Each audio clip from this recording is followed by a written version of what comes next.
এখানে দেখো তিনটে পদ আছে, এ একটা পদ, এ একটা পদ, একটা পদ, তিনটে পদ।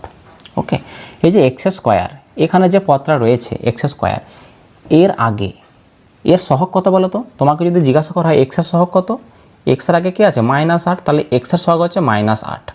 আর এক্স স্কোয়ারের সহগ কত? দেখো এক্স স্কোয়ারের আগে কিছু নেই, কিছু নেই মানে কি আছে এখানে 1 আছে, তাহলে এক্স স্কোয়ারের সহগ কত? 1 হবে।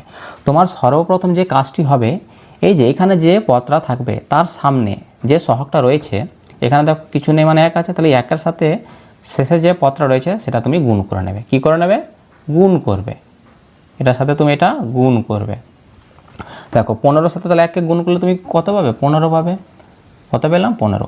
এবার তোমার কাজ হবে তুমি এমন দুটি সংখ্যা খুঁজবে, এমন দুটি সংখ্যা খুঁজবে যাদের গুণ করলে 15 পাওয়া যায়, আবার এই 15টাকে যোগ আছে বলে তাদের সেই যে দুটো সংখ্যাকে গুণ করে আমি 15 পেলাম তাদেরই কি আবার যেন যোগ করে মাঝের এই 8 আছে না, এই 8টা যেন আবার চলে আসে। দেখো তাহলে কোন সংখ্যা জোড়া আমাকে নিতে হবে? দেখো আমি যদি 15 আর 1কে যদি গুণ করি তাহলে কত পাবো বলো তো? 15 পাবো। 15-এর সাথে 1 গুণ করলে কত পাওয়া যায়? 15 পাওয়া যায়। আবার 5-এর সাথে 3 গুণ করলে কত পাওয়া যায়? 15 পাওয়া যায়। তাহলে দেখো 15-এর সাথে 1 গুণ করলে 15 তো পাওয়া যায়, এটা তো মিলে যাচ্ছে, কিন্তু 15-এর সাথে 1 যোগ করলে কি কখনো 8 পাওয়া যায়? এটা তো 16 হচ্ছে, 8 তো পাওয়া যাচ্ছে না, তাহলে এটা তো নেওয়া যাবে না। 5-এর সাথে 3 গুণ করলে 15 হয়, হ্যাঁ এটা মিলছে। আর 5-এর সাথে যদি 3কে তুমি যোগ করো তাহলে কত পাচ্ছে? 8 আছে, হ্যাঁ মাঝেরটাও মিলে যাচ্ছে। তাহলে আমি কোন দুটো সংখ্যা নেব? 5 আর 3 নেব। বুঝতে পেরেছো?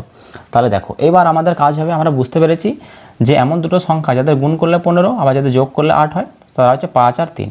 তাহলে এবার আমরা লিখবো কি? সমান দেবে এখানে এক্স স্কোয়ার, এখানে এক্স স্কোয়ারটা যেমন আছে তেমন লিখবে, তারা মাইনাস দেবে। এখানে মাঝে দেখো কত ছিল? 8x ছিল, এই 8-এর জায়গায় তুমি কিন্তু আর 8 লিখবে না, কি লিখবে? যে সংখ্যা দুটো দেখো 5 যোগ 3, 5 যোগ 3 করলেও কিন্তু 8 হয়, তাহলে 8-এর জায়গায় আমি 5 যোগ 3ও লিখতে পারি, কারণ 5 যোগ 3 মানেও 8। তাহলে শুধুমাত্র 8-এর জায়গায় আমি লিখবো 5 যোগ 3, আর এখানে x যেমন আছে তেমনই লিখবো, কারণ 8-এর সাথে x গুণ ছিল, তাহলে 5 + 3 মানে 8, তার সঙ্গে তাহলে আমাকে এক্সট্রা গুণ করতে হবে, x গুণ করে দিয়েছি। দেখো শেষে +15 রয়েছে, কত রয়েছে? 15 রয়েছে। এবার দেখো এবার আমাদের কাজটা কী হবে বলো তো? এই যে মাইনাস আছে না, এই ব্র্যাকেটটা তুমি ওপেন করো, মাইনাস দিয়ে গুণ করে দিতে হবে। এই ব্র্যাকেটটা আমি তুলে দিতে চাইছি, তাহলে মাইনাস দিয়ে আমাকে গুণ করতে হবে। দেখো মাইনাস আছে সামনে, তাহলে সমান এক্স স্কোয়ারটা যেমন আছে রেখে দাও, মাইনাস আর এই 5-এর আগে কিছু নেই মানে প্লাস আছে, মাইনাসে প্লাসে মাইনাস হয়, মাইনাস চিহ্ন দেবে।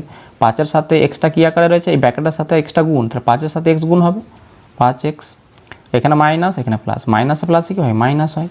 3-এর সাথে এক্স গুণ করলে কী হবে? 3x, আর প্লাস কত? 15। দেখো এই জায়গাটা দেখো,